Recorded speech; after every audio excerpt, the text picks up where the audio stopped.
We are very pleased to welcome you to this panel conference on detransition.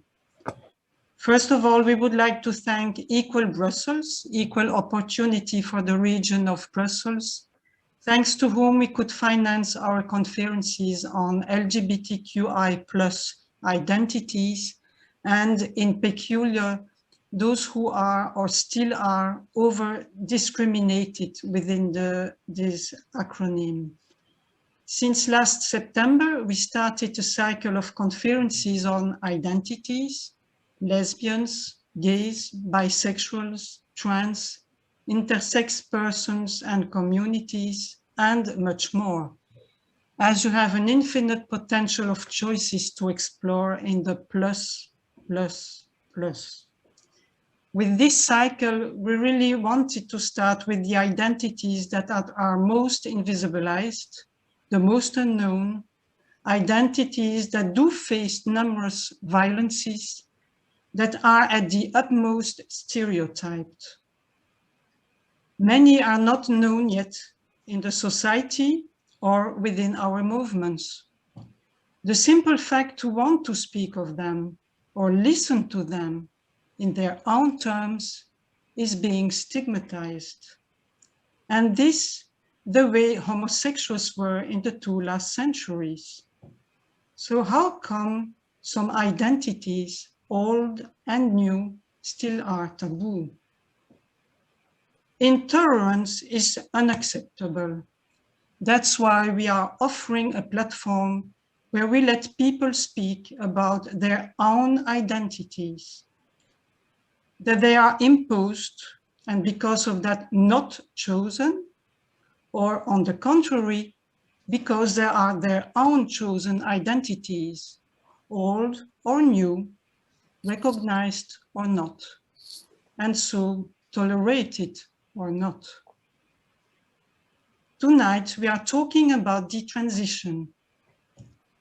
In the beginning of this new century, the 21st, having an LGBTQI movement that seems to have become quite strong, we might have had hoped that we finally could accept and discuss all identities possible, because they are out of the dogma of heterosexuality or the gender system. Unfortunately, we are still far from that. We are in a time span where the best and the worst do coexist.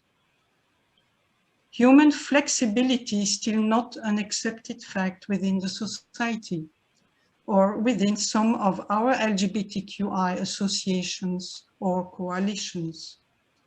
Fortunately, the best tends to become the strongest on this part of the planet. The majority of people are willing within the society and within our LGBTQI+ communities to find, to uncover, and to offer ways to be able to be the way you want to, we want to.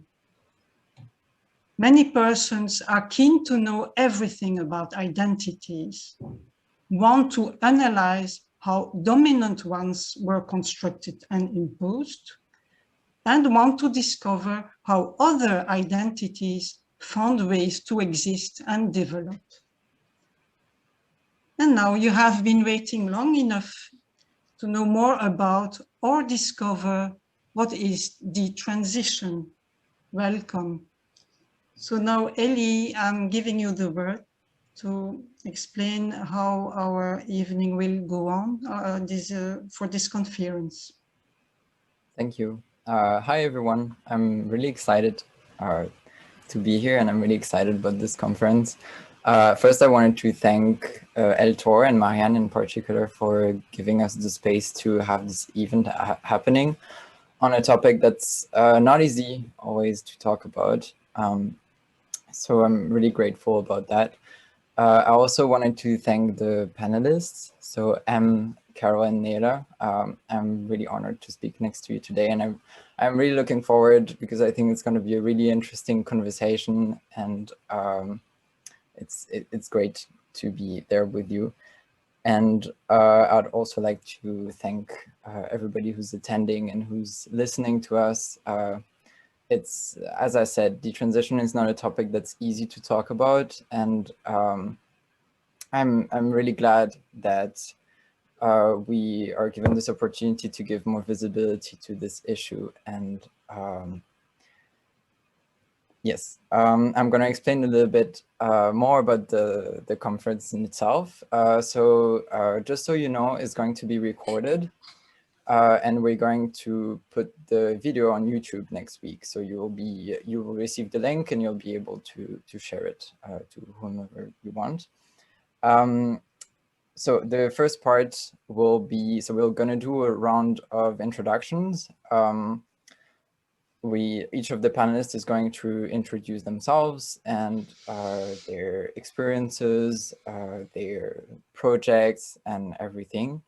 And then in the second part of the webinar, we're going to have a discussion between the panelists based on the 3 topics that the public chose on Twitter and Instagram. We offered several choices of topics and we kept 3 or 4 of them, and we're going to discuss them. So from the second part on, feel free to ask your questions in the chat down there, and we'll try to answer them as they come, if that fits in the discussion. And if not, there will be some time at the end where you'll still be, like, we will try to find some time to answer all the questions that we have. I think that's pretty much all I wanted to say to start this, and I'm gonna now let Carol talk about herself. Thank you, and thank you for having me. So my name is Carol. I am one of the co-founders of detransvoices.org, a project that I began working on with another detrans woman about 4 months into my detransition. When I decided to detransition, I went online, like most of us do, and tried to look for support or, therapist community, anything. And other than detrans Reddit, there really wasn't much of anything.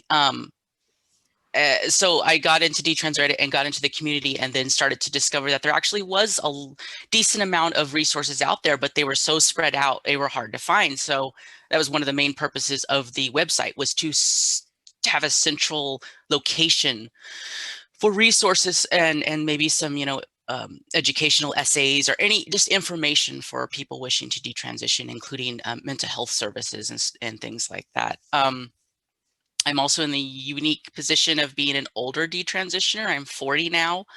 I started detransitioning at 34. I had top surgery or double mastectomy.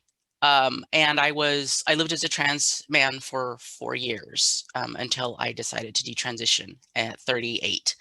So also being a lesbian and coming from that background, and I've since I've been around a while, I've seen the earlier years of a lot of lesbians, especially butch lesbians, transitioning because of gender dysphoria, and we really don't seem to have another option to deal with some of those issues that we have other than transition. So that's been another one of my activisms and passions, is raising awareness around how there really isn't an alternative treatment to gender dysphoria other than transition. What would have helped me would have been therapeutic, not necessarily medical. I know for a lot of us that's the case, and I just think that there needs to be alternative treatment. So I really advocate for alternatives for mental health. And that's about it for now. I'm really happy to be part of this panel, and thank you for having me.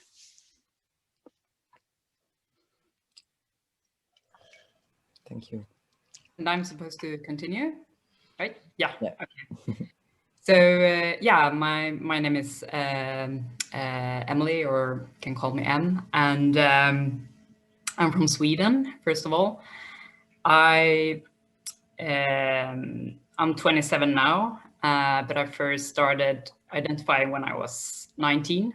And I think if I'm gonna say anything short about my like upbringing or when growing up, it's just that I was very, very tomboyish. So when I started to learn about gender identity and all that sort of stuff, it just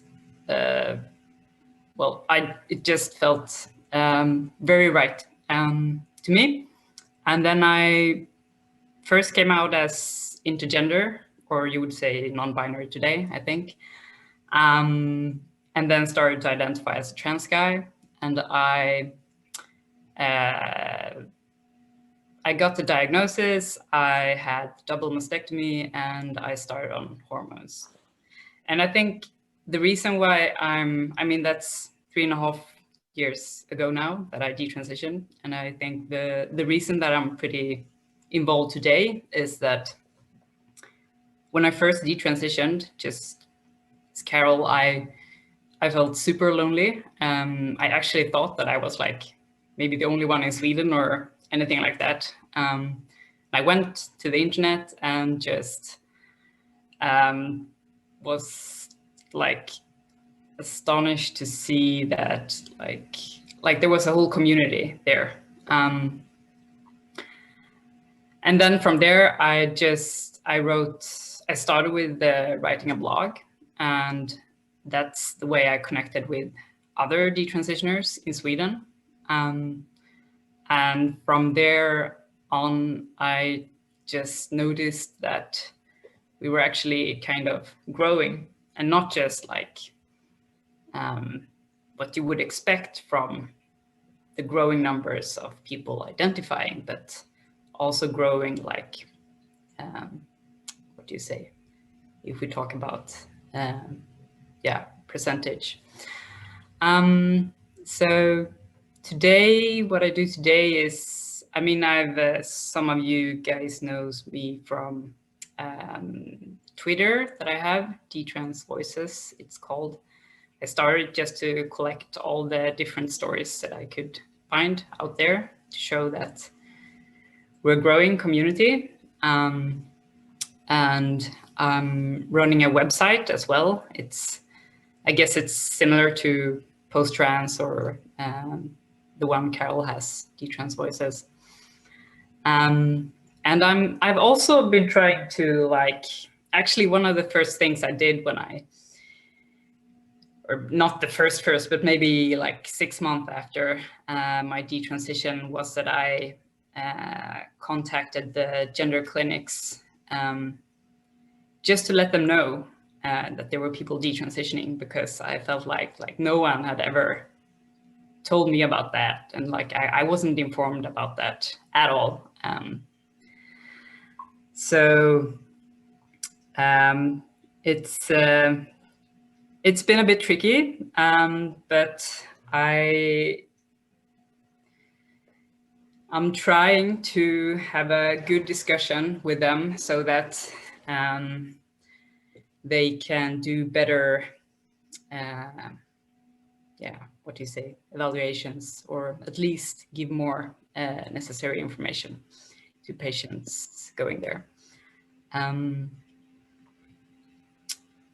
yeah, I'm just very concerned about the growing numbers. And I guess if there's one thing I could say about my own story, it is that my idea of detransition when I was identifying was that that was something you did when you didn't, if your treatment didn't work out very well, like you didn't pass well enough. Or you were one of those who had maybe been a bit unsure about your own identity. But my own detransition wasn't about that. It wasn't a change of identity, or it wasn't that my dysphoria all of a sudden just subsided. I first got very critical of the whole trans narrative, I guess you can say.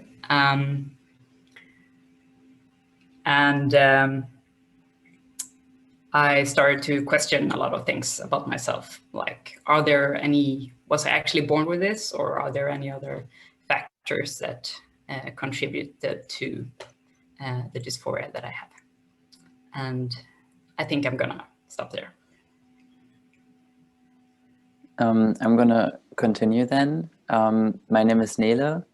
I am a 25-year-old detransitioner from Germany, and I started to identify as transgender when I was at the age of 19, at the time where I was mentally not doing very well, and I thought that was all rooted in me being transgender. And half a year after my coming out, I started testosterone and started my transition. And then a year later, I think I had my mastectomy, which is the removal of my breasts. And during that time, I also met Elie. We both met when we were identifying as transgender men. And in Germany, like it sounds like it was, like to me, it seems like my transition went really fast. And I used to be very happy about that. Now, of course, I see that a bit differently. And in Germany, it's obligatory to have therapy before you start a transition. And I did have therapy.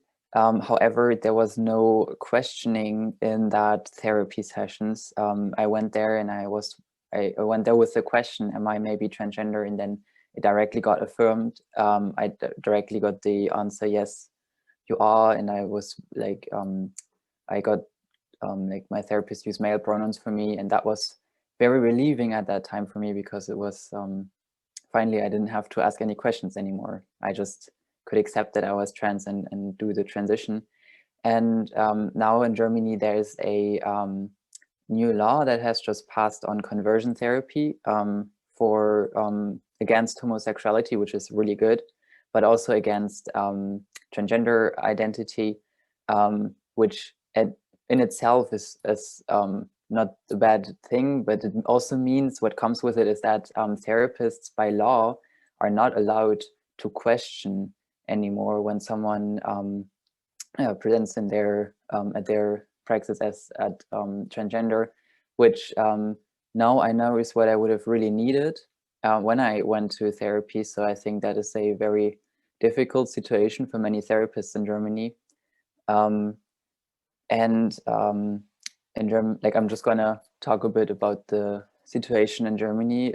There it is also that all kind of medical interventions are covered by insurance. So my testosterone, my surgery, it was all completely covered by my insurance.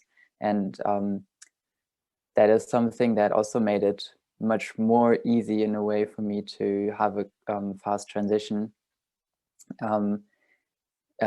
Like a lot together with the fact that I had no critical questioning of this path. It just like went really fast. And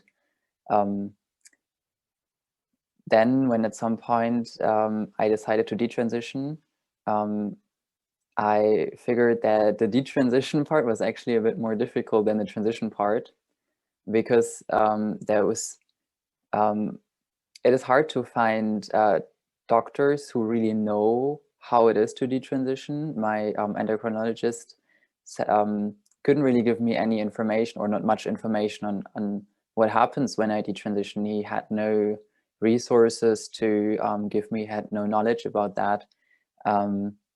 And I heard from many other detransitioners in Germany that they really struggle to even find endocrinologists or doctors who support them with their detransition. Some of them tell them to just stay on hormones. Others refuse any treatment. Some just, like especially for a woman who had a hysterectomy, they really need hormones. And I heard of several women who just lived without any sex hormones because doctors just refused treatment. So the situation on a medical basis is very difficult in Germany. And also when it comes to the change of name and gender marker, it's already hard to change it in Germany. It's a very long process that goes over court, and that can take quite a lot of time. And it's not really reversible. So in order to change my name or gender marker back, I would have to go through that same process again, which is also very expensive. So I literally can't afford that. And I will have to probably stay with my name and gender marker until the law somehow changes, which I'm also, of course, skeptical about, because there needs to be some kind of, how to say, some kind of guidance with that, which is a tricky situation for many detransitioners. And I would say that I wasn't expecting this at first, but more and more, I'm meeting more and more detransitioners also in Germany. I feel like it's a country where there are many transgender individuals, and therefore I think it makes sense that there are also quite some detransitioners. And yeah, I meet more and more detransitioners who are seeking out for help, who contact me. And as I mentioned before, Elie and I, we both detransitioned, like we both met when we identified as transgender, and we detransitioned together, kind of. And we noticed that there was a lack of information online, that we like struggled to find others, that we struggled to find the stories of others. And that's where we decided to found Post-Trans together. Post-Trans is a project where we first just wanted to fill that gap of information, and to create a space where detransitioners can share their stories, just to have some kind of platform to just talk it out, or to get visibility, or to get some kind of support or acknowledgement. And we founded that project in June 2019. And since then, we have shared many stories of detransitioners. We now also started to get them translated into several languages. So we have a lot of language options on our website, post-trans.com. And we're also on all social media. And since then, we have also started to gather resources. We want to connect detransitioners amongst each other, and have some more projects that Elie will also talk a bit more about later. All right, should I go on? Yes. Also, oh, and thank you for having me here in the panel as well. So my name is Elie. I am 22. I'm going to tell a little bit about my background. I came out as a lesbian when I was 15, and that's when I started, a little bit after that, I started to question a lot of things, because I was quite masculine, and I couldn't really relate to the other girls around me, and I didn't really relate to that word woman. I couldn't really identify with it, so I started to question myself a lot, which brought me to do some research on the topic. And I found a trans organization in Brussels, where I grew up, who gave me some, where I went to, and they gave me information about transition and what it is to be trans. And from there, I started to research more and more on the topic, and it really felt like this was what was wrong with me, and this was what I needed. I needed to medically transition. It really offered me a solution to all this questioning that I had. So from there, I started to watch a lot of videos, for example, on YouTube, of trans people who were talking about their medical transition. And I started to really want that for myself, and think that it was the right thing for me to do. So I went to a gender clinic, because we have several gender clinics here in Belgium. And I went to a therapist of a gender clinic who actually was quite skeptical of me identifying as trans, because according to him, it started very late for me, my trans identification, because I only started when I was late 15, 16. So he refused me to access hormones, and he said that I would have to wait until I was 18. And I was really upset about this. So I found another way to transition. I went back to this trans organization I went to first, and they redirected me to a doctor who was specialized in prescribing hormones to trans people. And that's how I transitioned. I started taking testosterone at the age of 16. So that's kind of, that gives already a little bit of an idea of how it works in Belgium. So we have gender clinics that are a bit, as you could say, gatekeeping a little bit, even though it's less and less the case. But basically, you can go to a gender clinic, and then you need to go through a strict procedure, see a therapist, and then you will see an endocrinologist, and you need to see to follow these procedures in that way. But what you can also do, and they encourage it usually because the gender clinics are very crowded, so they encourage people to also do a kind of private transition where you find yourself the doctors who are willing to prescribe hormones to you, and you transition in that way by finding just the doctors that you need and that are willing to help you. Which is kind of how I did it.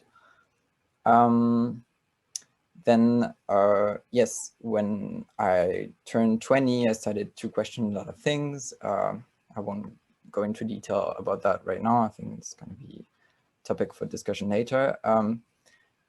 But yeah, so I started detransitioning, and as Nele said, when we both together detransitioned, we realized that there weren't many resources at all, and that's why we started our project called Post-Trans. And so what's really important to us in this project is to give visibility to detransitioners. So that's why we share the stories, but we also wanted to start creating resources that are helpful for detransitioners, because there's really not much information out there on what to do when you want to stop hormones, or on what to do when you have gender dysphoria, but medical transition wasn't helpful for you. So we tried to gather information about that from detransitioners themselves, and we put them into a booklet that we created, and that is called Gender Detransition, a path towards self-acceptance. And yeah, basically, so it's just a lot of testimonies and some medical information and some advice just for detransitioners, but not only, just for anyone who considers transitioning and wants to know more about certain aspects of it. Yes, so we're working currently on this and on distributing it as much as possible in Belgium, but also outside of Belgium. If you go on our website, you can download it, and you can order copies as well. Yes, what we've also done is that we used Post-Trans as a platform also for recruiting participants for a study that I conducted, and that is going to be published soon on detransitioners' needs and support. And that's also really important. What we want to do is to give visibility to detransition, to give resources to detransitioners, but also to explore what are the actual needs and how are detransitioners currently supported in order to fulfill these needs. Yes, this study is going to be out quite soon. You can follow Post-Trans on social media, and I will keep you updated. Yes, this is basically what I wanted to say.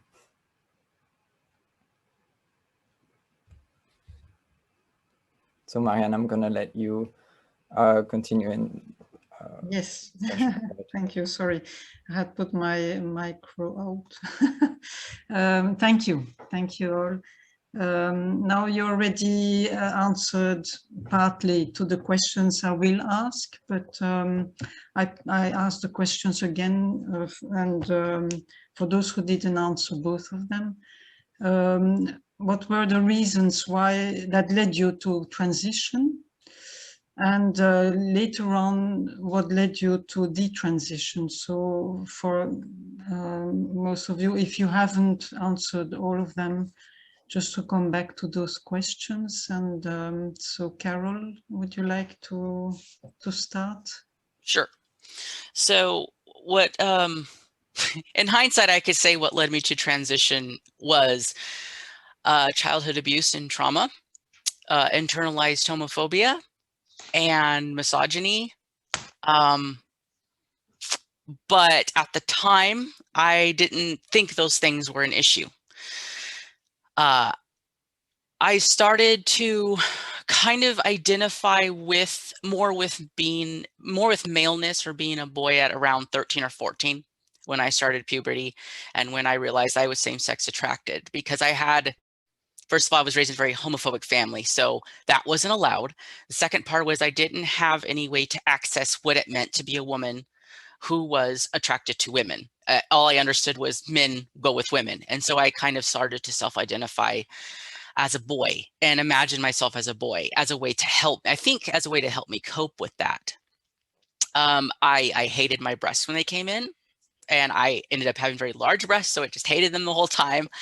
I was always very masculine. I was a tomboy, always very masculine growing up, even though I tried to be feminine, just didn't work. I got a lot of ridicule for that. I was made fun of from the age of 8 onward that I was a boy. I acted like a boy and I was disgusting. So I always felt like something was wrong with me. And then I came out as a lesbian at about 20 years old. At 21, I was in the lesbian community. This would have been 2001. I had a good amount of friends, other butch women, masculine presenting women. And all of a sudden, all those butch women, they started to identify as trans men around 2001. And I was like, well, what is this? And I had a friend tell me why she felt like she was really a man instead of a woman. And all of those things ticked all my boxes as well. I was like, oh, yes, I totally relate to this. And so I thought that being trans explained why I was wrong, why I was always wrong, it seemed like.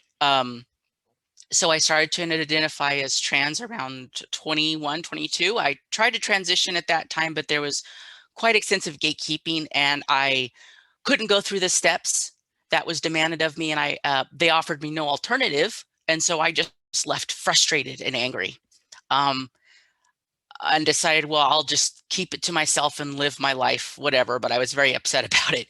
Fast forward to 2014. In California, I'm from the United States, by the way, I didn't say that initially, and I live in California. Now in California, in the early, I would say 2012 or so, it started to really open up and become a informed consent state, meaning you don't need a therapist letter to get hormones. You can just walk into a gender clinic, or in our case, Planned Parenthood, and tell them, I want hormones, and they're go like, okay, here you go. So because that was the case, I was in a bad place in my life. I was feeling very dysphoric, just very disappointed. And I thought, you know what, I need to transition. I've always known I need to transition. That's what I need to do. So I went to Planned Parenthood and I got on testosterone. A couple months later, I had a double mastectomy and insurance paid for it all, no questions asked. Now, I didn't have to see a therapist, but I did see a therapist from my own, I guess, desire to understand what was happening. And when I went to this therapist, I initially told her, I said, I'm struggling with gender. I think I might be trans, but I don't know. I want help figuring it out. Well, she didn't really help me figure it out. What she did was she just affirmed. She never asked any questions about my past. She never asked any questions about what it had been like to live as a butch woman or a lesbian, how it might affect my family, because I'm married and I had a child, and I had a child at the time. Nothing, just, oh yes, this sounds completely, you should try it. I mean, she actually really encouraged me to transition. And so she was no help. And that was really frustrating to me later. Now, however, after about 4 years of being on testosterone and transitioning, I found that I was, my mental health was deteriorating. It seemed to get better for about 2 years. And then after 2 years, it just really started to take a nosedive. I had huge panic attacks and a panic disorder, and I was debilitated with it. And my health was also suffering. I was coming into the range of being diabetic. And mind you, I was perfect health when I started testosterone. My cholesterol was climbing. They were going to need to put me on medication. I had very painful vaginal atrophy that the doctors were just like, oh, we don't know how to do anything with that. Like, no one would help me with that. And I really just discovered that, you know what, it seems like I traded one set of problems for another. And, you know, what was I doing? And the turning point for me was I went and got on antidepressants for my panic disorder. And after about a month or two on antidepressants, I really felt like some clouds cleared out of my head. And I was able to kind of make sense of things and kind of discover that, you know, I probably didn't need to transition. I think I have some problems I need to deal with. And I decided to detransition, and I decided to look honestly at what could be the root causes of why I felt the way I did. And I came to realize that my childhood abuse early on really set me up to not be connected with my body, to feel like my body wasn't mine. And you know, when you go to the therapist and tell them that, say you're trans, and say you don't feel like your body's ever been yours, they're like, oh yeah, it makes sense because you're trans. Well, there's other reasons for that too, and that was never discussed with me. So that's kind of the reason I advocate a lot for better mental health, because I feel like these questions need to be asked. You know, you can't just have an open door system, in my opinion. It's gonna have a lot of people get caught in the crossfire, so to speak, that maybe don't need to transition and need other help. I hope that answered the question.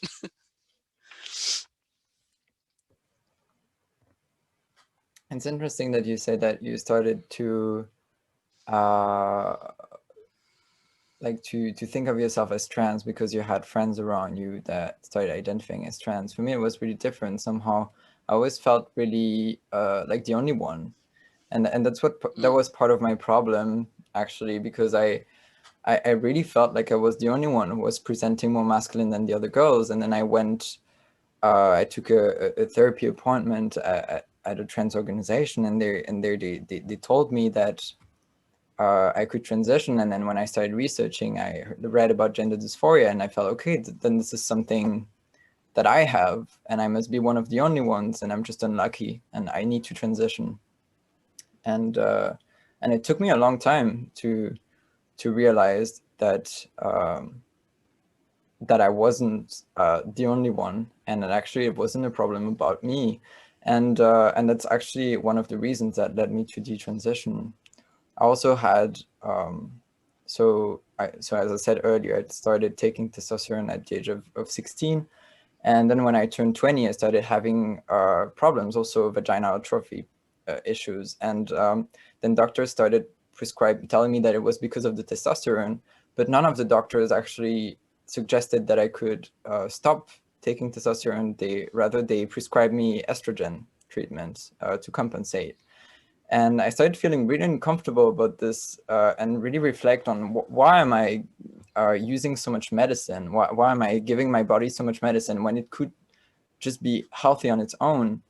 And then that's when I realized that I was actually extremely scared just at the idea of stopping taking testosterone. And I was just so scared that my dysphoria would come back, because when I transitioned, when I started taking testosterone, it really helped and I really felt better in my body. But then I was just constantly scared that I would be denied testosterone for some reason, that I would be off it, and then I would start feeling bad again. And I realized that was something that was so unhealthy, and I couldn't just run away from it forever.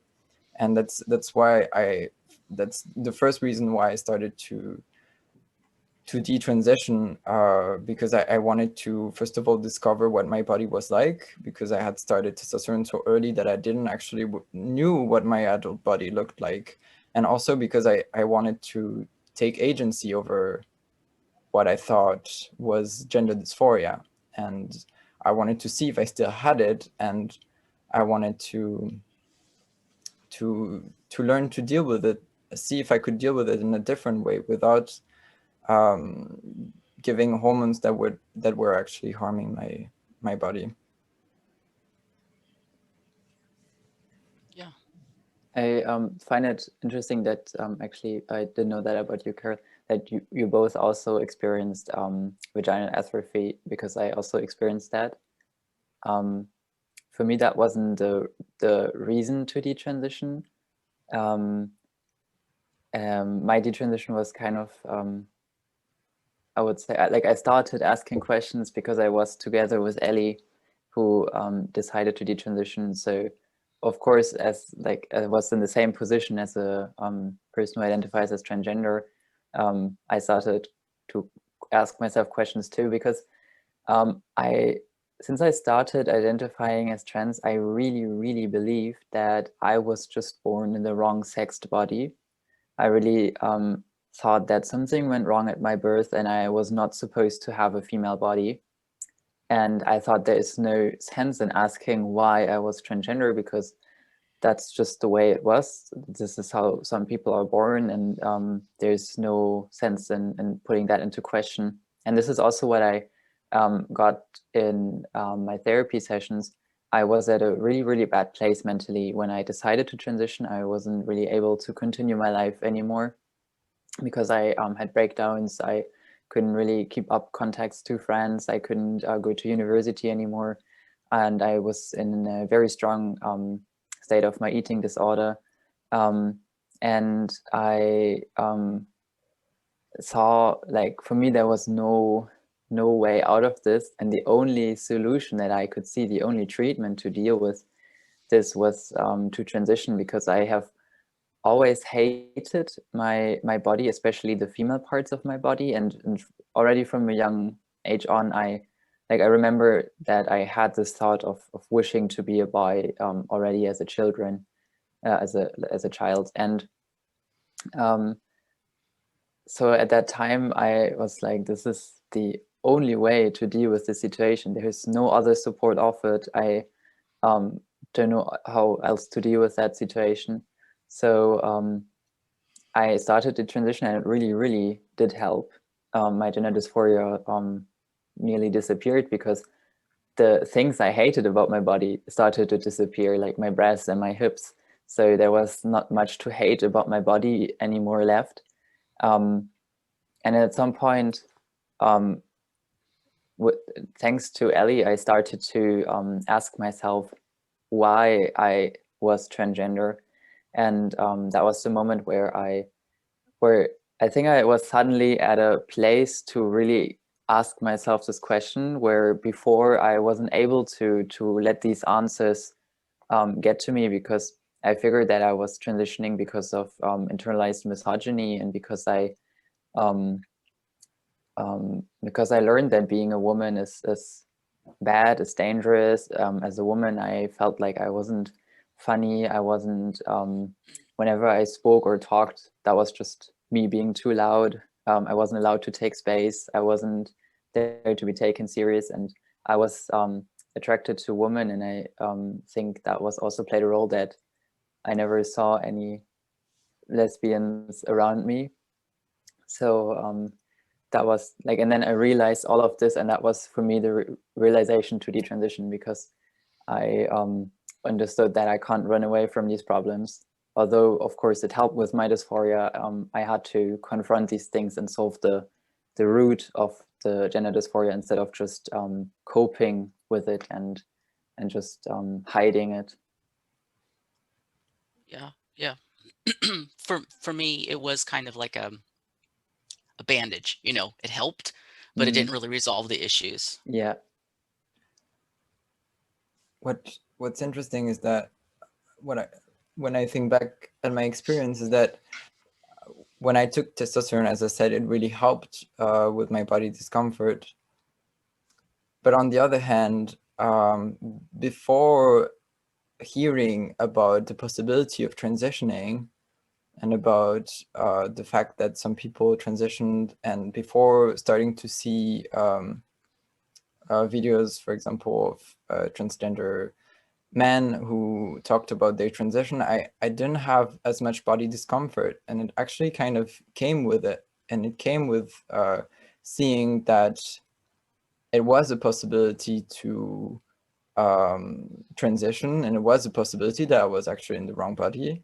And that's what actually really triggered a lot of my discomfort. And testosterone helped with that, but at the same time, it was triggered by the idea that I could transition. I can relate a lot to that too. Like, actually, if I think about my childhood, I can't really remember being very uncomfortable with my body.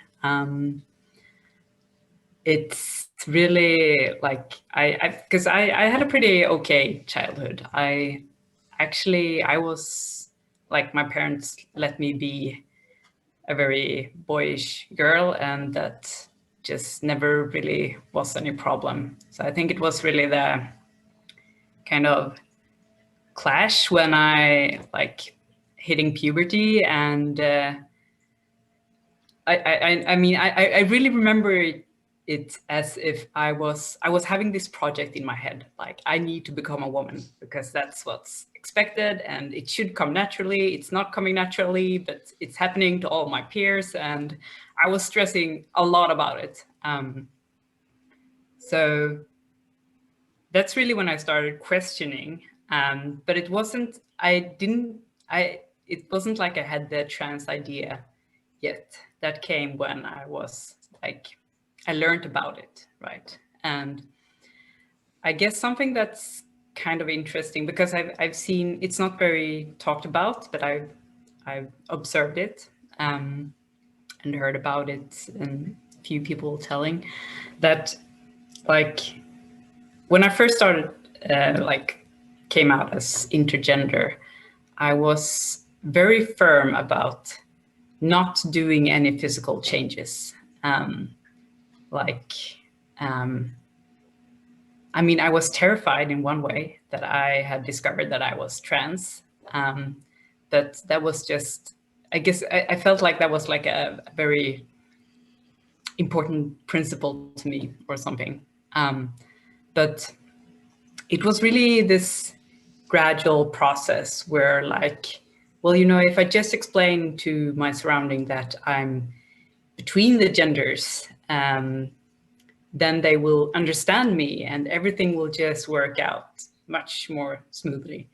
And then it just crashes because it's not that it's that logical to your surrounding. And it's really difficult to kind of try to be this in-between gender when the world is actually split up into two genders, basically. And I think that's really something that escalated, like, real body discomfort to me. And also, I guess it was this, like, in the end, the way I argued in my head was that I've never felt anything for femininity, or like always refused. I haven't even had an experimental period of that or anything. So that's actually sort of the way I concluded that I'm not just between the genders, but I'm a trans guy. And when I concluded that for myself, that also just, then my body was completely wrong. And I was terrified when telling people about how I felt about that, because it just, I think the body dysphoria is very linked to how you interact with the people around you. Yeah, you know, something I wanted to say is, Elie, you mentioned how interesting how different it kind of was that I did have other lesbians and masculine women around me, yet the transition thing still came up.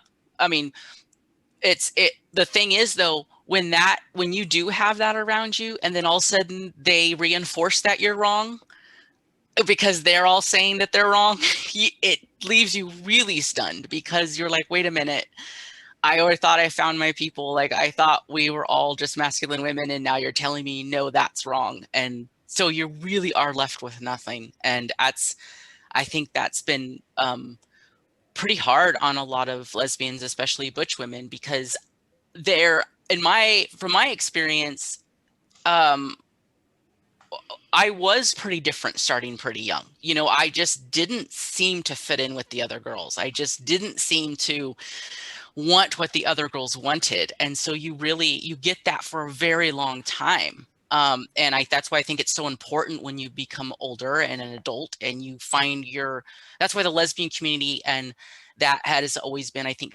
so important for women to really find themselves and be comfortable with themselves. So you find others like you when you grew up not seeing others around you. And so when all your peers start to transition, it's really leaves you with nothing almost. I can imagine that must be really, really hard to see all these people you can identify with, and then they do this one path.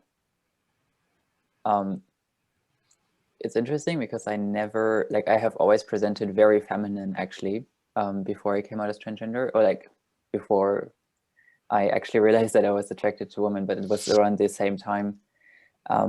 And I really felt like I had to conform, I had to fulfill this expectation of being a woman. And I felt like I put so much effort in this. It took me so much strength to adapt, to manage to look like the other girls. And I failed also really bad at it. And I could see that I wasn't doing as good at it as the other woman in my life. And now that I look from a bit of outside, I can see that my family and all the people around it are hyper feminine. And I was feminine, but I didn't manage to be as hyper feminine as that. And what came with it is also that also a big reason why I transitioned, that I understand now, is that with presenting feminine, there comes a lot of harassment on the streets from men who just over-sexualize you from a very young age on, which for me started from, I don't know, the age of 11 or so, that I got sexual comments from men, or men who or doctors or whatever, who kept on staring on my breasts. And I was struggling so much with performing femininity and wanting to perform femininity, but also not really wanting this and not feeling comfortable with that. And then at some point it felt like it's such a big relief to put off femininity, and to finally stop doing that and stop resting, feeling comfortable, wearing white clothes and not being constantly over-sexualized. But I didn't get that I could do that without also transitioning into being a man. For me, it was finally it all makes sense that I could never fit really in, or why I always felt uncomfortable with femininity, because I was actually a man, which now I look at it is completely nonsense, because I don't think that being a man or being a woman means being masculine and being feminine. And I was aware of that at the time to some extent, but I think internalized, there was still a lot of misogyny in my head, that I thought being masculine means that I can't be a woman. I can't identify with being a woman, with being feminine. Yeah, what really helped me when I started detransitioning was, or actually before I started detransitioning, I was really considering it and kind of looking at both sides of everything and really opening up my mind to other perspectives and stuff. The idea that the only thing that makes you a woman is that you're born female. That's it. That's all. That helped me, because I was like, okay, that's all I have to worry about. I am a woman because I'm female. Yeah. That all the rest is dressing. Mm. So that was very helpful for me initially to get to embrace myself as a woman. First, I had to embrace just my femaleness, just being a female, and then I could move forward to embracing, calling myself, yes, I am a woman. It doesn't matter that I look this way or act this way or sound this way or whatever. I'm a woman, and standing up for that. Yeah. that was a huge relief to me too. Like, I guess it sounds a bit strange that it would be. It sounds so simple, but still, if you, yeah, like you're so convinced and like that. Like I really had that self-image of myself being a guy for such a long time, and then just using the word woman about yourself, just so strange and uncomfortable. But yeah, there was really something very relieving about just I am a woman just because I have a female body and I don't need to perform or do anything else to be called. Yeah, and also I really let go of identity altogether. Just I don't identify. I am. That's what I say. That's this is what I am. I don't need to identify as anything. Yeah, I really see it as like just a state that I'm born of. Like I can't, like, I don't know, identity is always a feeling, it's always clothes, it's always some kind of things that we put onto and some things that we choose. And yeah, it's very helpful for me to know that even if I don't identify with the things that are associated with women, I don't have to. Like, I can just let go, I can just be myself, and I will always be a woman without having to do anything for that. Yeah, exactly. This reminds me of like when I transitioned, I remember that at some point my mother told me that if I would change my mind at some point, I could detransition. And in my head at the time, I was really offended by her saying that, first of all. And in my head, it was really like detransitioning would be growing my hair, getting, like, I had a mastectomy, so like getting new breasts and all this kind of stuff to present as a woman again. And it took me like really actually until I detransitioned that I realized that this is not what it's about. I don't need to grow my hair or whatever to be a woman. I don't need all of this, and this is not what detransition is about. It's more about this mental process of deciding to deal with gender dysphoria in a different way, and just let go of medical transition and focusing so much on appearance and wanting to look male. And yes, so that's, I don't know, that it reminded me of this idea that I had of detransition that was actually completely wrong. And right. Yeah.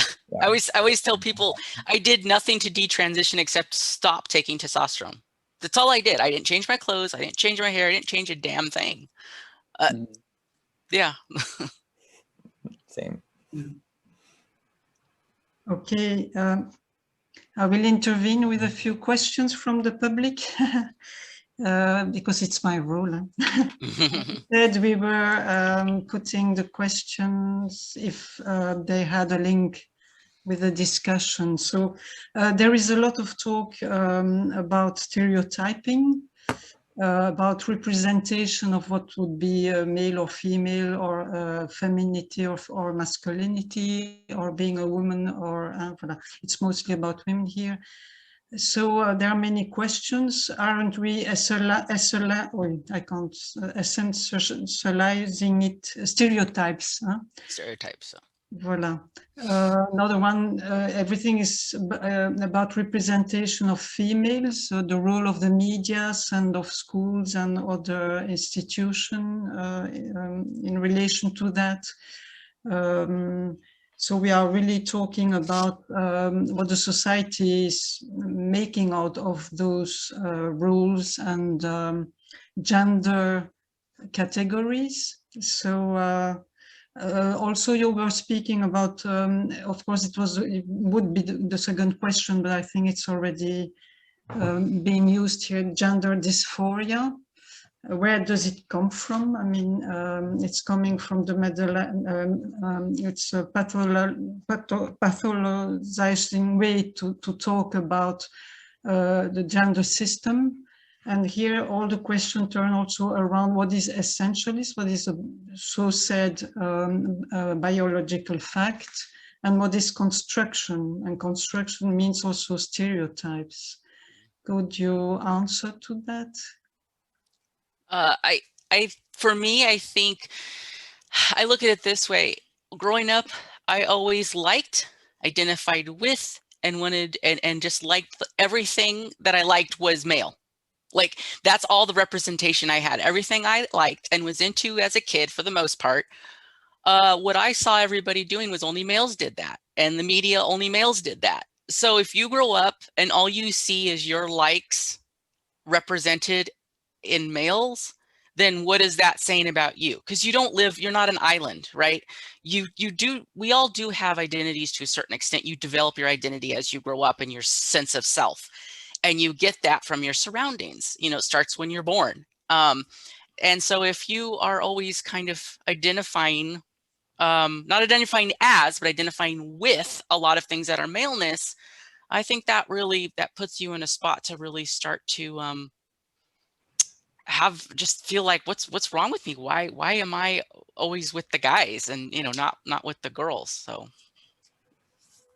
that's why it's easy to then believe in this thing that you have gender dysphoria, because then you're told, yeah, this is something you have that's actually special, and when you felt special and different from the others for your entire life, then it's kind of a click moment. You're like, yeah, that must be it. And then there's even a treatment for it. So how great is that? And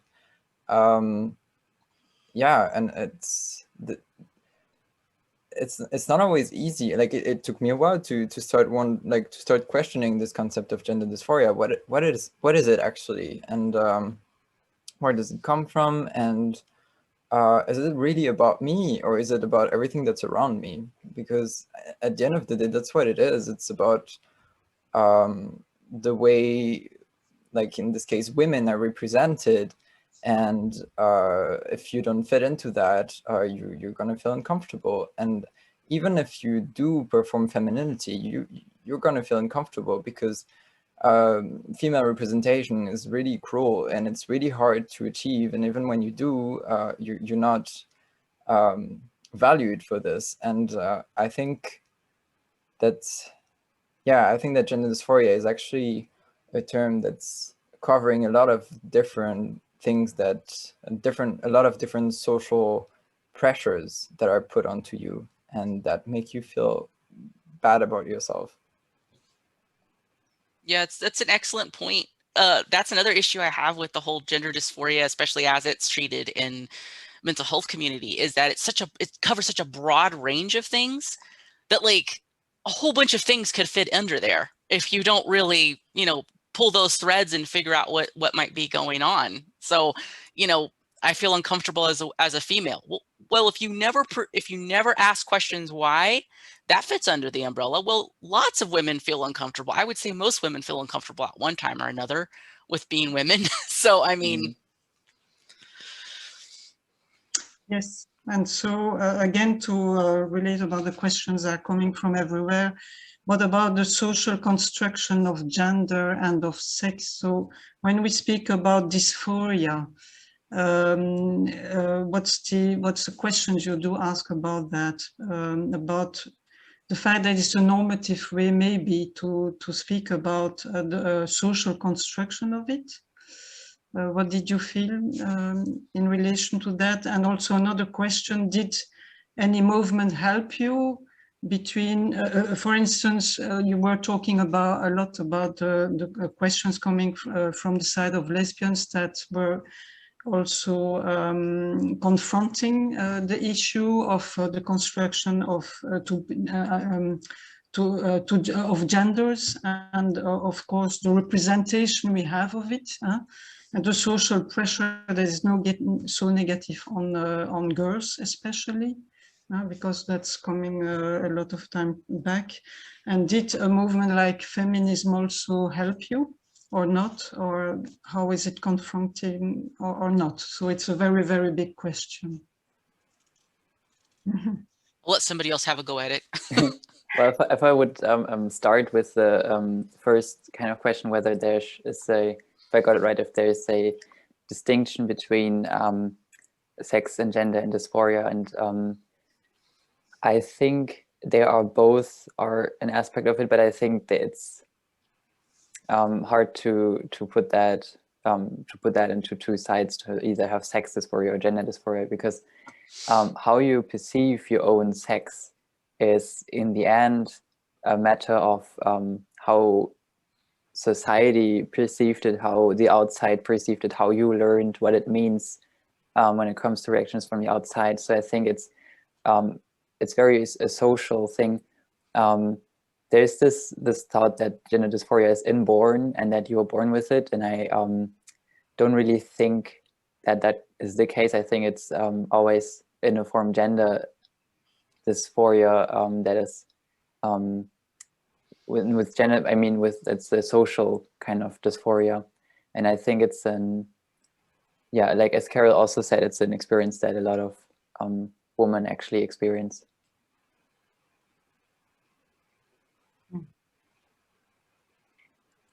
Now I kind of forgot about the rest of the questions. Well, I think you did answer already a lot of questions that are being asked in a different way, because of course every tragedy. Yes, did you want to say something, Elie? Yeah, but the other question about feminism and whether that helped right, transitioning, actually that's a great question, because it really helped me a lot, actually. What really helped when I detransitioned, what really helped with, so I was really scared to start having gender dysphoria again when I stopped taking hormones. And something that I found really helpful in that process was really to get surrounded by other women, and other women who are not necessarily feminine, and other women who have a lot of different bodies, and start really I don't know, being more gentle towards my own appearance, and starting to see it as a normal body. And that's something that I wasn't really able to do before. And it was really helpful to me to be part of a movement of women who really claim that and really value femaleness in a way. Yeah, for me, finding kind of some good, solid base feminism, I guess more along the radical feminism side, was helpful, because it gave me words, and it gave me what I felt my whole life about being a woman. You know, it let me know that I wasn't crazy. I wasn't imagining it. Life can be really hard as a woman, and a lot of these things can really be detrimental. And it also gave me a sense of a pride and feeling good about the fact that I was female, and that females and women had a lot to offer too. It wasn't just about, if you couldn't keep up with the men, you weren't less, you weren't less of a human because you weren't as strong as men or whatever, which was always a big hang up for me. Feeling weak, feeling weak and vulnerable was a very hard thing for me to deal with. And I think especially because I was abused as a child, physical abuse, it really left me feeling like I had to protect myself. And so those feelings just kind of got compounded. But yeah, so feminism was very helpful. But also that doesn't stop there. Like, you can't just go, oh, I found this new philosophy, everything's great. Because you do have, at least in my situation, I did have mental health issues, and I had to address those. I had to be on medication if I needed it, and I needed to see a good therapist, which I really couldn't find. So I ended up having to do all the work on my own. But yeah, I had to do the mental health work. I had to address my childhood trauma. I had to address the homophobia trauma and all of that stuff to really integrate and get back in touch with my body and myself. Okay, again, oh yes, sorry. No, I can just relate a lot to that, and just For me, when detransitioning, it was super crucial, I guess you could say, to just get another explanation for the dysphoria and why I identified in the first place. And I felt like some good solid feminism, as you said, Carol, just yeah, gave me that instead. I'm not sure I would have been able to detransition if it weren't for that, actually, because I could also find some like I was really at the bottom when I was thinking about detransitioning, because it wasn't like I saw it as an option to start with. It was more me realizing that it wasn't as green on the other side, and just a lot of fears, and I felt really stuck. But when I realized that it's my gender is not something I need to identify with, and just also sort of finding some proudness in that, like in the sense that I'm reclaiming my sex here, and I'm showing the world that I can look like this and behave like this and still be confident in calling myself a woman. That was super duper important to me, I think. Okay, also questions about the fact being a woman or whatever it means. So it's related to gender, the gender concept. So the fact that you decided to transition or detransition, did it make sense? Did you put into question the concept of gender and or gender construction? What did you do? What did you do about that? Oh yeah, absolutely. I mean, when I realized my reasons for transitioning were not because I was really a guy, but because I was had a lot of trauma, I was like, wow, okay, it really does throw you.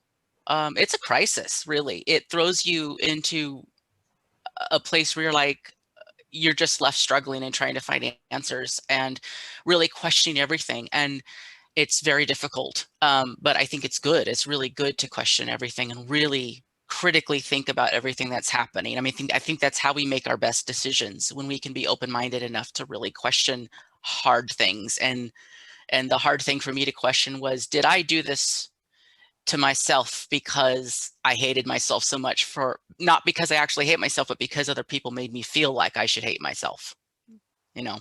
So.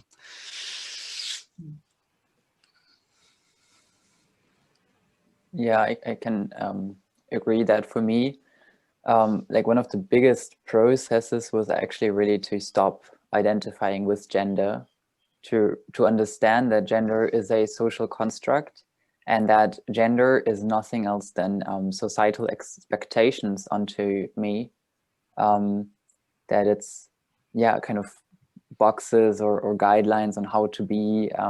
So identifying with those means to always put myself into some kind of expectation, and that puts a lot of pressure. So completely really freeing myself from identifying with the social construct was very, very helpful for me. Okay, and here a very good question, because it's just up to the time.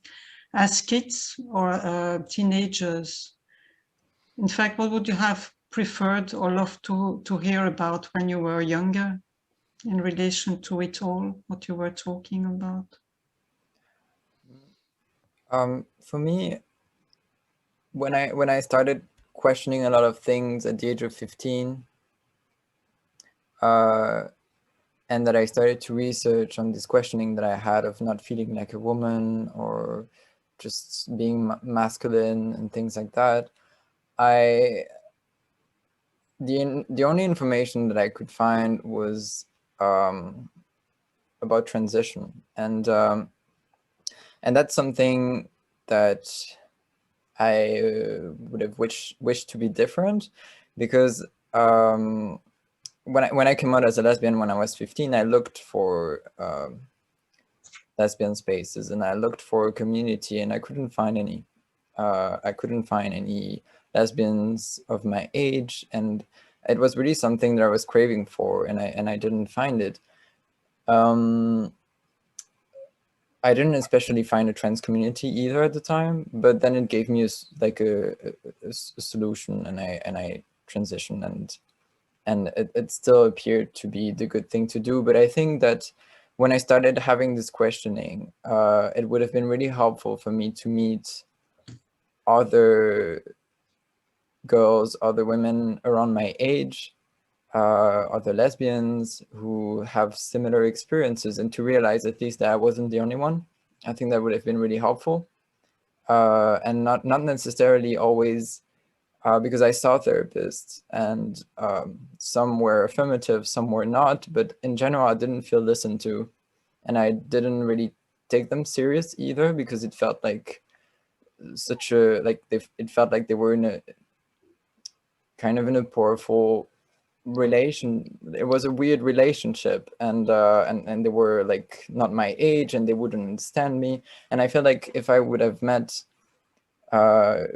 young women and lesbians of my age who have similar experiences, and we could have really exchanged on that, I feel like that would have been actually really more helpful, and it would have made me feel less alone, and maybe it would have brought me to question a little bit more things. I think the representation is very important. And I don't mean in the media, because the media is never going to represent a minority. It's just not going to. But that's where we have to step up as lesbians and as a community, is to give those places and that representation ourselves. And the women have been doing this for years, and they especially, I think, got rolling in the 60s and 70s and onwards.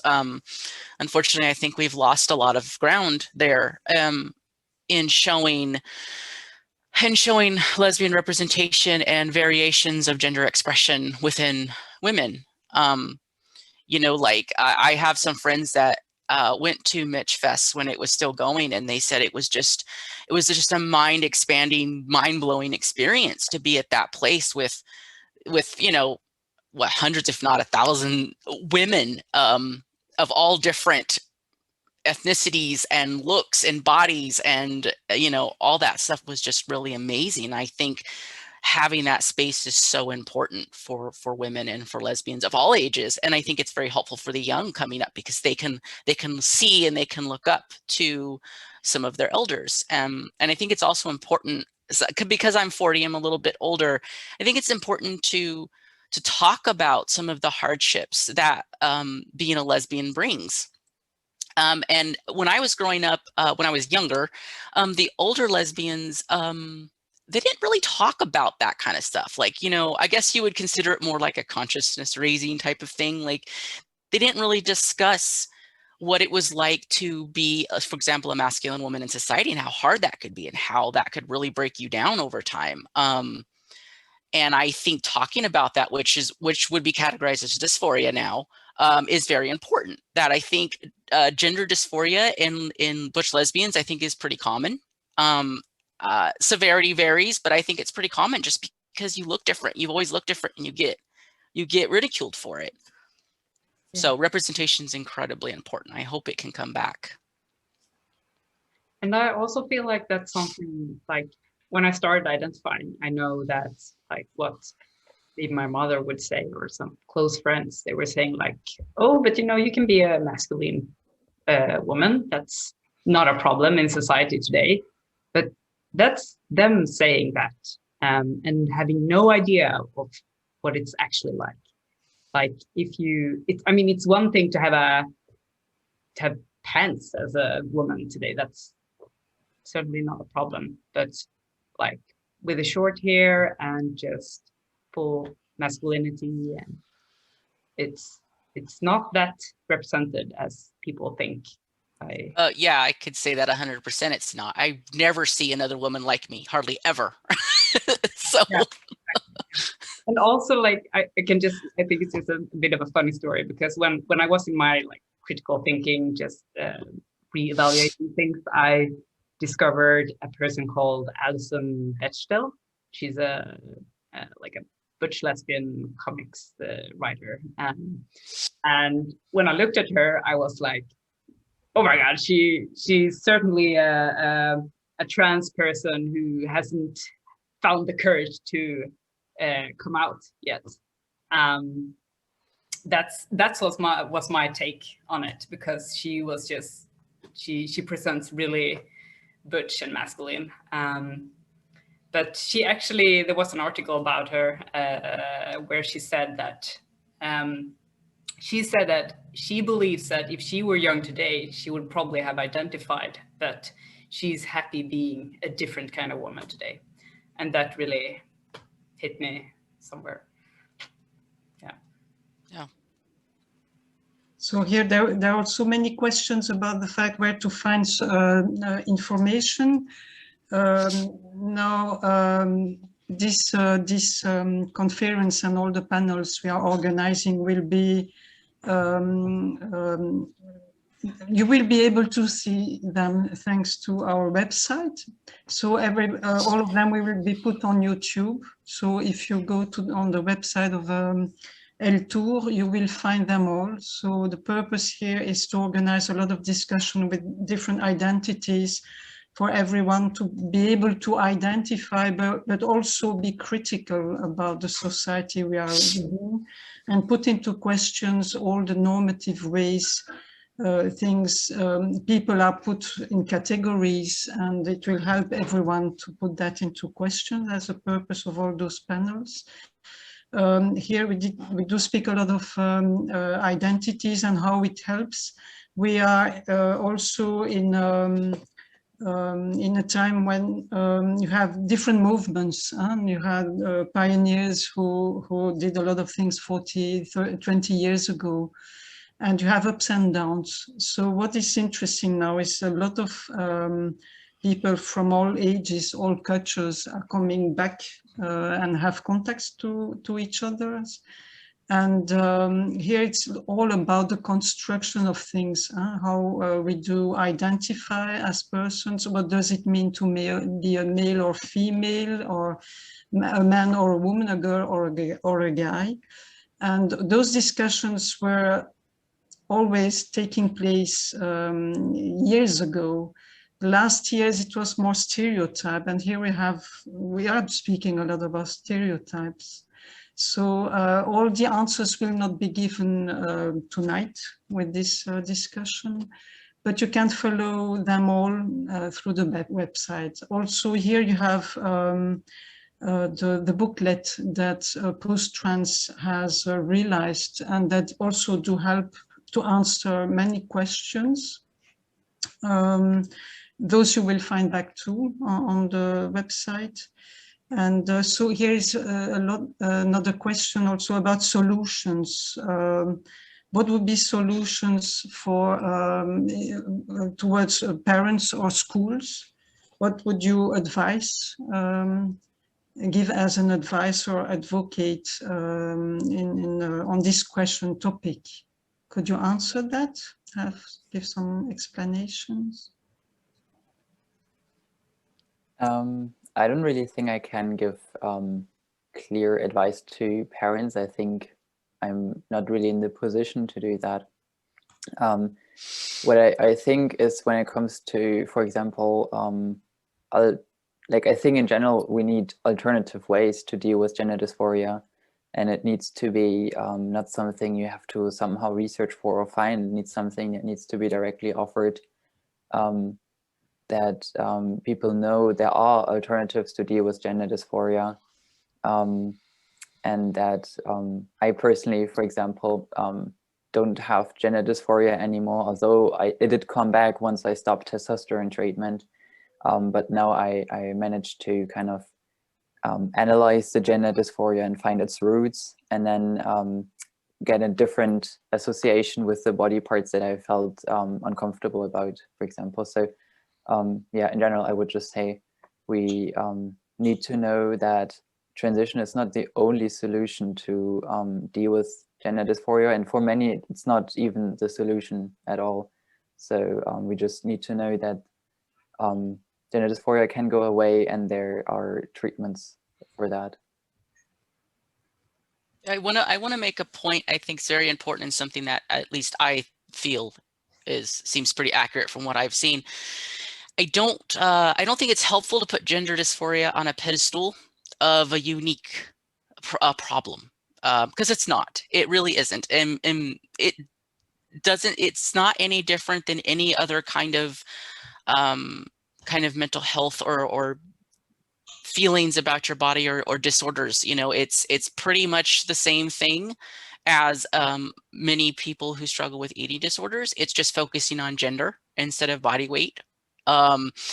It's not much different than people with body dysmorphia, except you think maybe your genitals are wrong instead of like your nose. I mean, it really, there's a lot of crossover there. And the more I've learned, and I have someone very close to me who struggles with an eating disorder, so I like know very deeply the ins and outs of it. The similarities between me and her with our issues it's very remarkable. It's very, very similar. So I don't think gender dysphoria is special. I don't think it's innate. I think it's just another issue that needs to be addressed therapeutically. At least it needs to be an option. It needs to be researched, because transition is a very invasive medical procedure, and it needs to be recognized as that. It's not a new haircut. You are losing body parts and changing your body you will never get back. So it's not good to be making mistakes when it comes to that. I can really agree with what you said about eating disorders, because I struggled with both an eating disorder and gender dysphoria, and it's a very, very similar mechanism. It's all about control. It's about changing my appearance in order to be perceived differently from the outside, and somehow getting control over things that you feel like you don't have any control over, to protect yourself. So it's a very similar urge, and I saw a lot of transgender men and also detransitioners with eating disorders as well. So I think it's also quite linked. A lot, and that needs to be also looked at and addressed. Why are these two coming together so often? You know, also women and boys who have been diagnosed as autistic or ADHD, which I am. A lot of that as well. And I think, you know, there's a lot of overlap there in mental health that's not being addressed. Mm-hmm.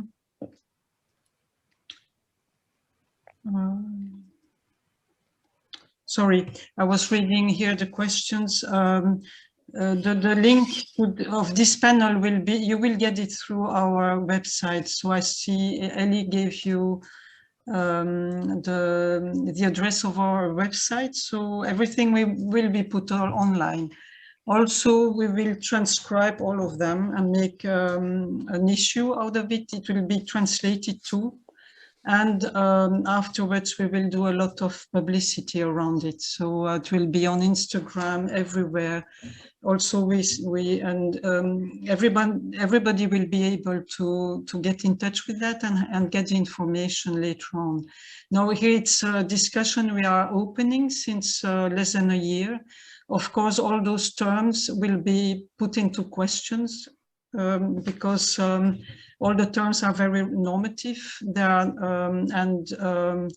Dysphoria, for instance, is a very oriented way to talk about something that is very healthy to do, to put a society into question, because a society is not neutral. Also, a body is neutral in itself, and the look we have on it, that's not. And all of our panels are really around that. What is biological and what is not. And the more you are questioning that, the more you do discover how much it's constructed, how much it's about stereotypes, how much it's about imposing things on the little kids who are innocent. If you start with, they're just neutral, a body is neutral, but a society is not. So Of course, we won't be able to give all the answers, but it's true that we are coming back in a time span when we can discuss everything thoroughly. It had been the case in the 70s, the 80s, and certainly the 90s. And then there was a kind of backlash. And for 15 years, from 2000 till 2015, there was kind of disappearing of those radical, deep questioning of all of it. Now many pioneers are coming back because, of course, if you are fighting, you get attacked. So it's quite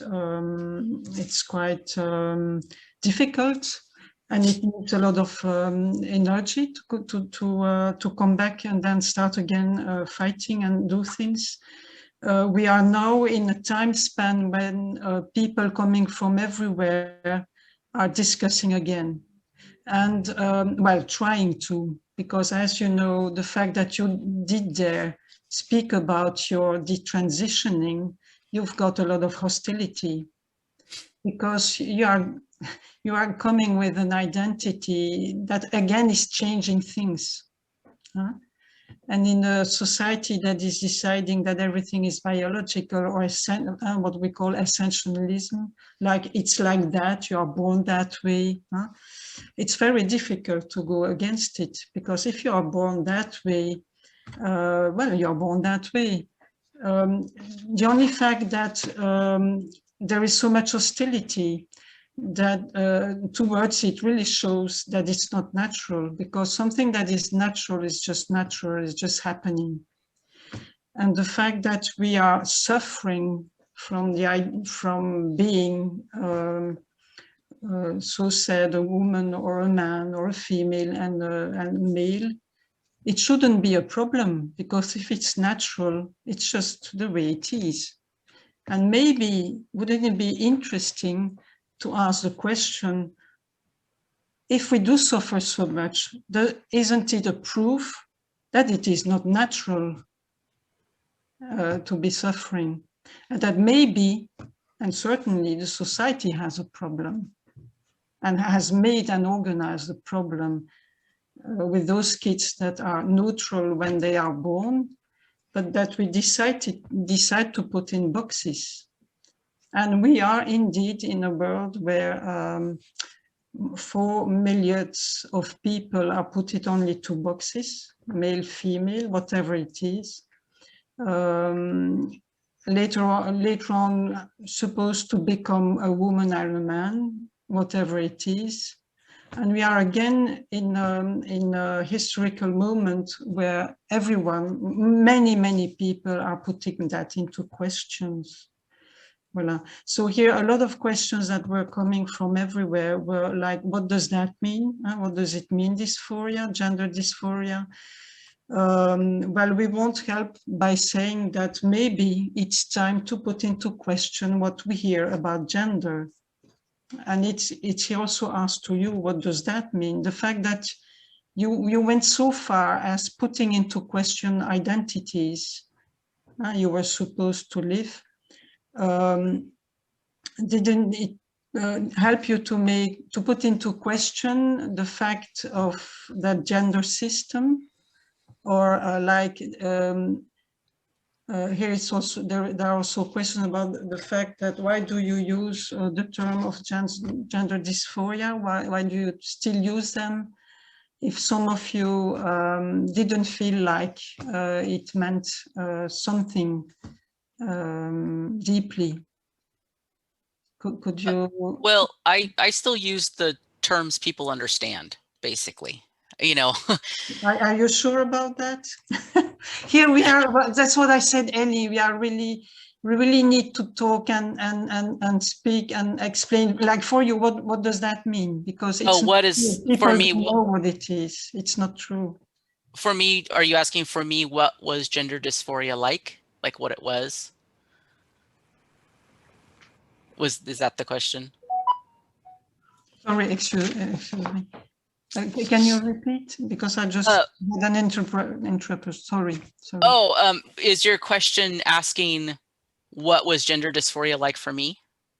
Yes. Is Yeah. that okay? What does it mean? Can you define it? No one really can.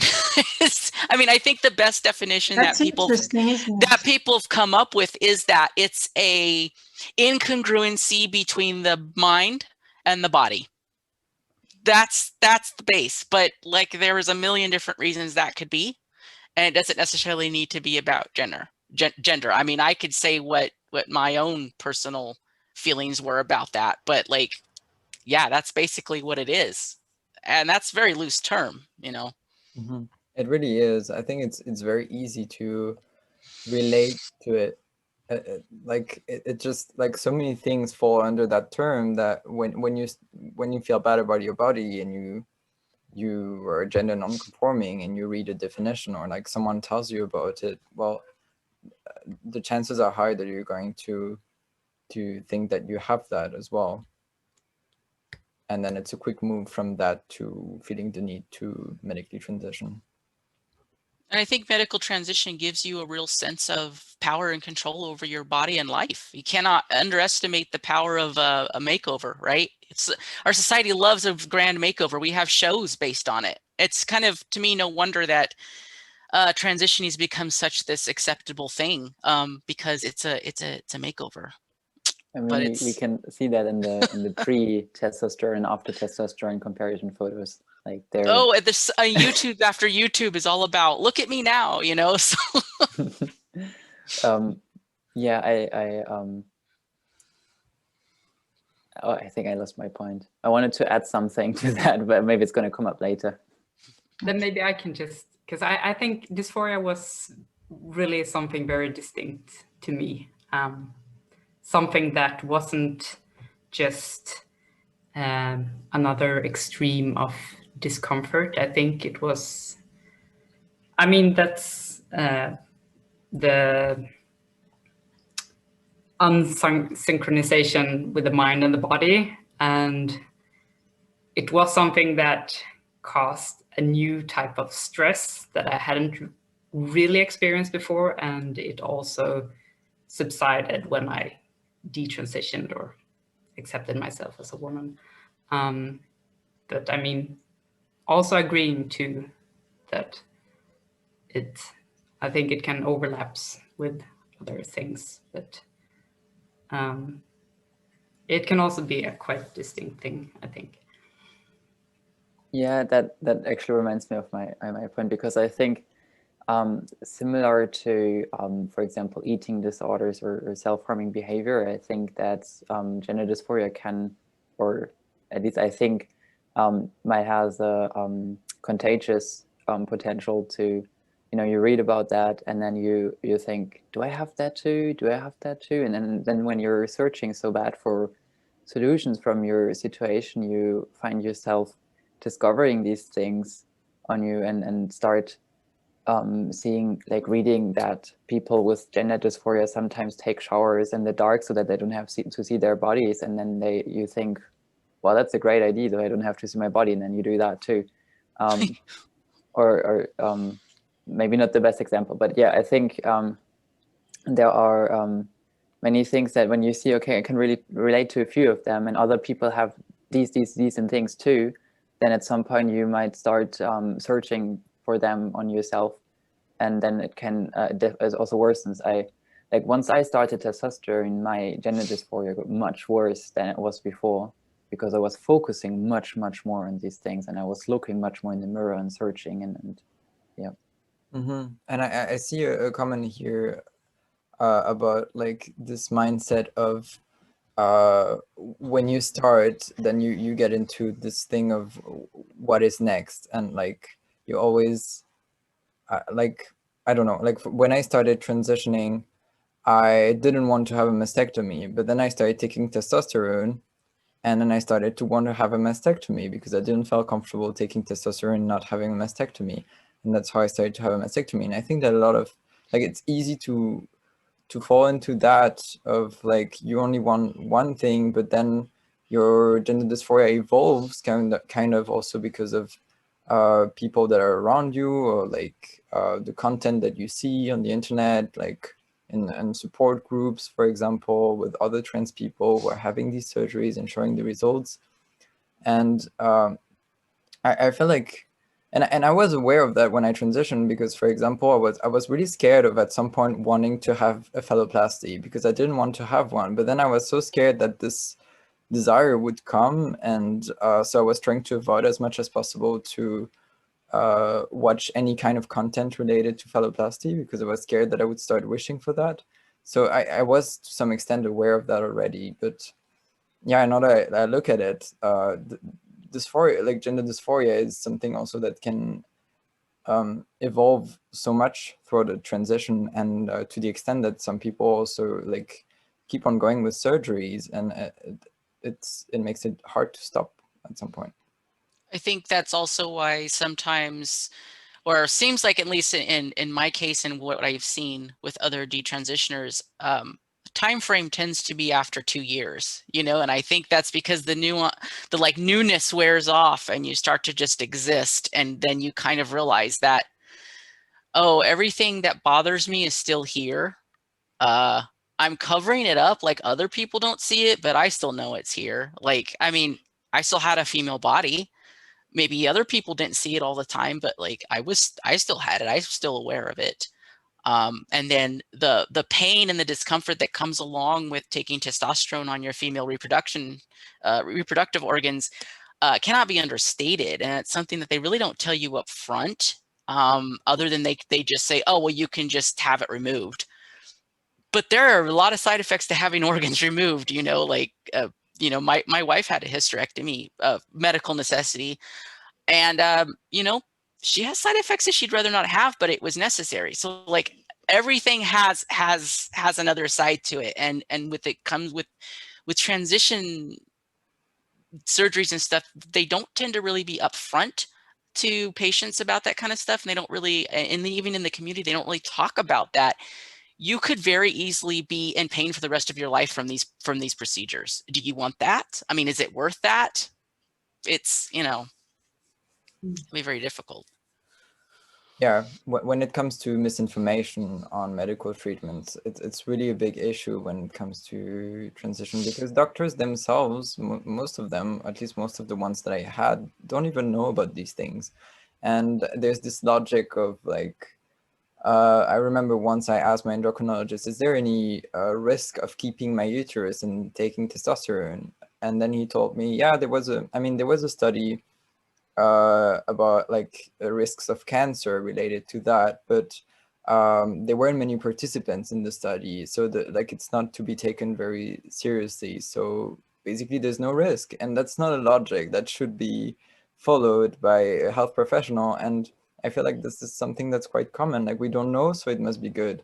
And I really think that's a huge issue, that treatments are given to people and they supposedly gave consent, but how can they give consent when they don't have all the information that they need in order to give consent? And that's really problematic. Well, how can you even give consent when the doctors don't know?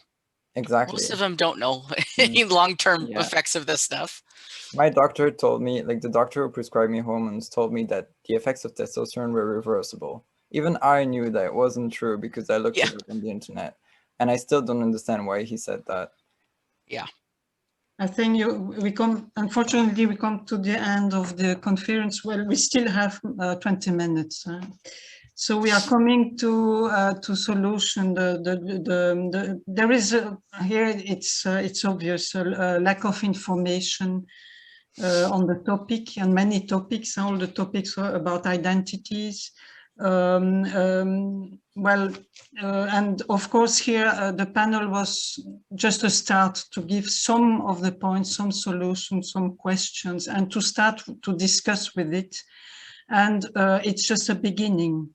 So now we make a topic of it, this and all the other identities. and the questions about them. So we'll really inform you about the fact that on our website you will get all the informations or already the links to the websites of the different panelists you had tonight. Now the last question is about solutions. What could psychologists or doctors do? So what are you expecting from them? Also about for teachers who are in schools and for kids, what are you kind of advice could you give? So this is the very last question. So what about advocacy? What would you like to do? And what changes would you like to see? Also, a little question, if you can answer to it. A question was about the fact that are there many men detransitioning?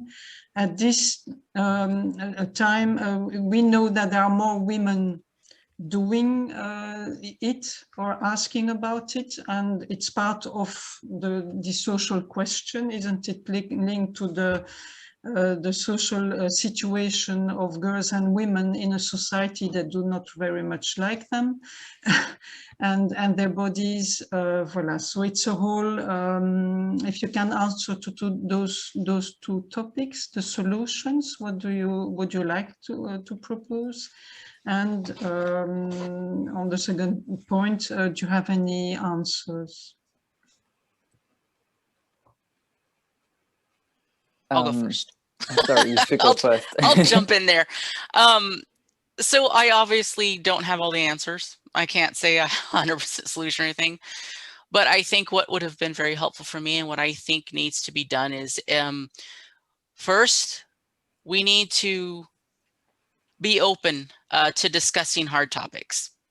We're not right now. It's against the rules to talk about detransition. It's against the rules to talk about the fact that maybe for some to a lot of people, gender dysphoria is not an innate thing, but something that was brought on by trauma or social circumstances. Right now, therapists are not really allowed to discuss these things. In California, a law was passed a while ago. Therapists can't question that. If you come in and say that you feel like you might be trans, they can't ever approach anything other than affirming you. That is just amazingly stupid, in my opinion, because we don't do that for any other issue that you come into a therapist for. If you come into a therapist and say, I feel like my leg needs to be removed, that therapist is not going to go, you are absolutely correct. You are meant to be a one-legged person. No, they're going to, well, what's going on here? You know, there has to be dialogue. There has to be talking. And I know people don't like this term. I don't really care for the term either, because I don't think it was ever done correctly in the mental health community, but there does need to be gatekeeping. You cannot have a majorly invasive medical procedure just handed out to people. That we don't do that in any other situation.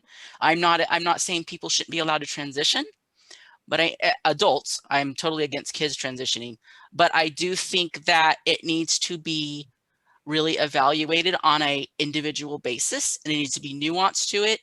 And there needs to be alternatives provided.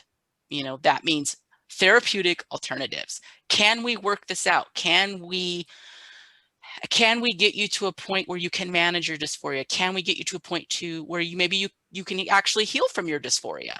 You know, maybe without these invasive procedures that will make you a lifelong medical patient. And to the question of, I think there's the question of, is there detransition males? There are detransition men. I see quite a few of them. They just don't talk about it very much. That men are very much more quiet about the situation.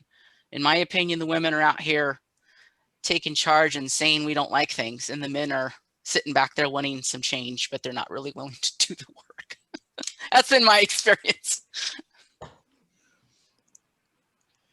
I couldn't agree more with the points you just said, Carol. I really don't think that it should be, you know, forbidden to transition or anything, at least for adults. But I think before we have someone transitioning or doing such a big decision on their life, they should have like they should be in a position where they are also like able to make a proper decision like this. I know that I was totally not mentally in a position to make a decision with this heaviness. And normally every therapist would say, like if there's some kind of life-changing decision going on, therapists I think would usually say, let's not do that when you're in such a bad state. Yeah, I agree. I think that we should, before transitioning, there should be an analysis of how, like, where does your gender dysphoria, or where does this hatred towards your body come from? And this should be clear, and it should be clear that this isn't inborn. It should be clear that this is, at least in my opinion, we can't prove this. This is like, there's nothing like no as data we can use to say it's not inborn or not.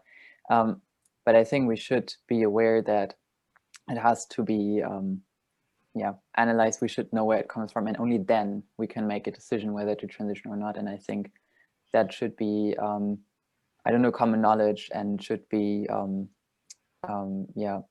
by therapists. This is why I think therapy is really needed when you are in such a situation, because it is like a situation of distress, and it is a very difficult situation for any person identifying as transgender or experiencing gender dysphoria. Like this definitely needs to be addressed. This shouldn't be just, ignored or pushed down. It should be treated. But yeah, like we should have alternatives, and transition is not the only solution to that.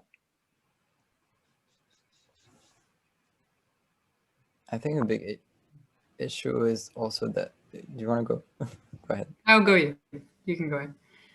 I think, yeah, I agree that a big issue when it comes to this is how taboo the topic is, and how impossible it is to talk about it within certain spaces when it's so important. When we talk about transition, we cannot just ignore the fact that detransition is a thing too.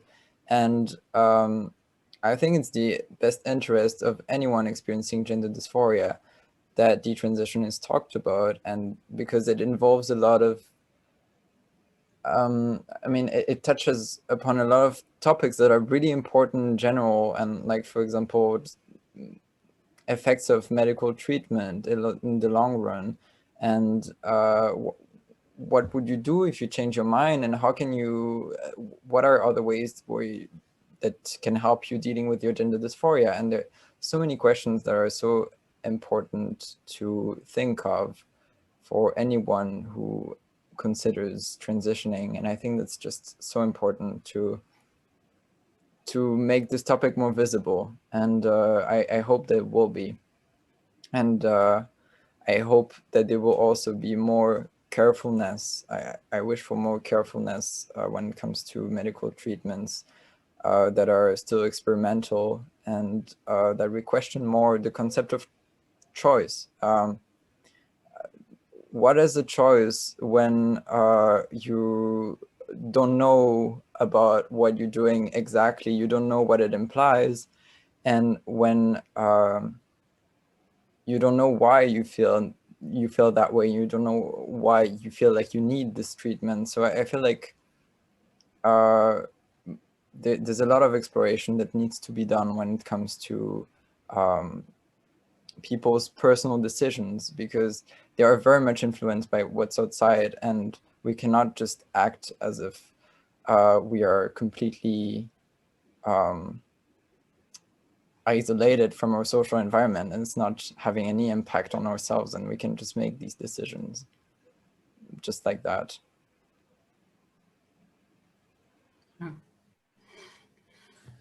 Yeah, I also feel that like step one is just breaking that taboo situation that we have right now, and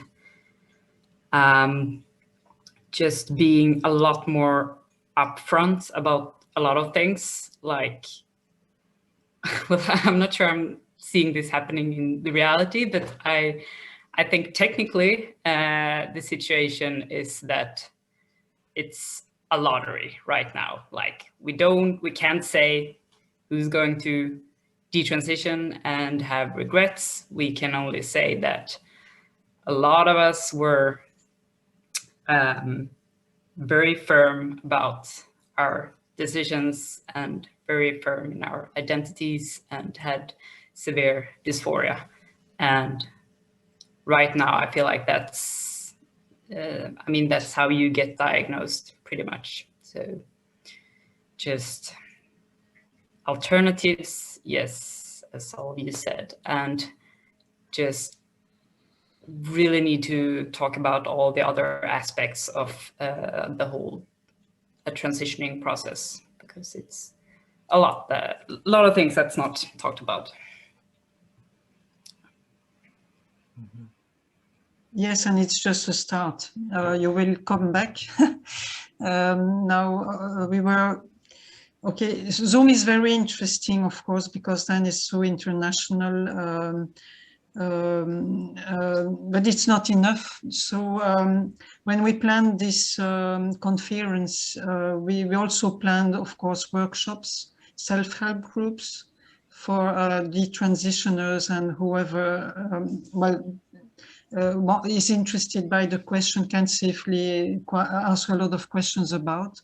It's true, as you said, it's not very logical that at this time, when we have so said strong movement, LGBTQI plus movement, that it's still a taboo to talk about every identities, every process, because each process is difficult and there is no single human being that is not relating to this question, because it's a basic question. Who am I? What is a human being? What is it to be me? What is my place in this society? What is an identity? Is it an obligation? And so on. Those are really basic philosophical and existential questions. We are still in Europe in societies where one child out of 3 will kill itself, herself, himself, because of identity questions. I'm talking here about kids, teenagers. It's a lot, and of course, I'm not speaking about adults. So that's why it's so important. We can start to talk about, and for people, and it's good that we could have that panel, because I have to confess, pressure not to have, not to organize it. So it's been years that I wanted to organize a lot of conferences on different matters. And this week, again, I got pressure for us not to do it. So now I decided we have a website, we have financial support also from some authorities. And here I will address any people who is listening to this, that will also listen to this, because it will be on a very major panel. YouTube is really listened to by everyone that wants to, so it's a very free access. Please do listen to this, because it's about human choices, and there is no bad choices about identities. So if you want to change the world, please listen to everyone. It's difficult and it's a very hard process for everybody. So be supportive. Listen, also try to listen to things that are really difficult to listen to. And maybe it's because you are very much concerned too about the topic. So I really want to thank you all, because unfortunately, if you still want to say something, there are 2 minutes left. Would you like to say one last word, or one of you, several of you? Just thank you again for having me. I appreciate the opportunity. With pleasure. Elie, would you like to say something more about your leaflet? Well, Elie and Nele post-transition. Yes? Yeah, about the booklet. Yes, you haven't said much about because here there are many questions for people who want to have access to information. Right, so the booklet is currently, you can find it on our website on post-trans.com. It's currently we have it in English, French, Dutch, and German, but there are other languages that are going to come. I saw that someone asked about Spanish translation. It's on its way, and it's going to be available within the next few months. And yes, you can help us with the distribution of the booklet. You can just contact us, and we'll be happy to respond. Voilà. And I wanted to once again thank Nele, and Carol for taking part to this, because it's been a great discussion. I'm really glad that we did this. Okay, thank you, all of you, dear panelists. It was very interesting. It was very daring of you. I'd like also to thank our team, Eltour team, Elie, that is part of our team, Laura, that is here next to me, and that helped also to look at all those interesting questions. All of them will be answered to, thanks to our website, in writing, and also in issues we will develop, because as I said in the beginning, it's just a beginning of discussing about it, and of course we will go deep on and thoroughly go through the topic and follow it too, because it's a very international topic. Many persons are concerned. Already now we know that there are more than 10,000 people expressing about detransitioning, so that's a lot. It's not about a few cases, it's a real phenomenon, of course, and it was to be expected. Voila, so you will be able to follow us on Instagram too. We will post the link there on our page, also on Facebook and Twitter. We will also start within soon. All those means will be a way to help and communicate in order for the information never to be stopped. And least but not last, again, I do thank a lot our authorities in Belgium. We are very lucky to be on this part of the planet. And especially, I really would like to deeply thank Equal Brussels, thanks to whom, so the Equal Opportunity Cell, thanks to whom we had the financial support to organize this conference on identities, and tonight on detransition. So we will see you very soon back, and thanks to all. Thank you. Thank you. See you soon. Thank you. Thank you.